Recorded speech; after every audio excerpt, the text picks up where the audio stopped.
Tired of contact form submissions disappearing into the Wix ether? Don't worry, in the next minute and a half, I'll show you exactly where to find all those valuable leads, transforming chaos into customer connection. First, log into your Wix account and navigate to the specific website you want to manage. Look at the left-hand side of your screen and find the icon that says Customer Management. It usually looks like a little person or a group of people. Click on it. Now, you're in the Customer Management section. In the drop-down, look for Contacts. Click on the Contact button. This is where Wix stores all the information collected from your website, including your contact form submissions. You should now see a list of all your website contacts. Use the search bar at the top to quickly find a specific person by name or email if you're looking for someone in particular.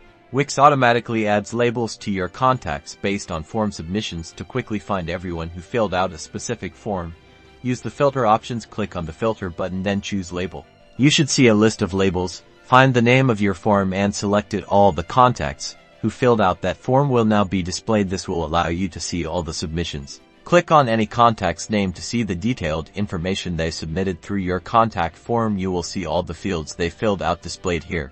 From here, you can easily email them, assign tasks, or even set up automations to nurture these leads. Now you know exactly where to find and manage your contact form submissions in Wix. Get ready to turn those submissions into loyal customers. Don't forget to subscribe for more Wix tips and tricks.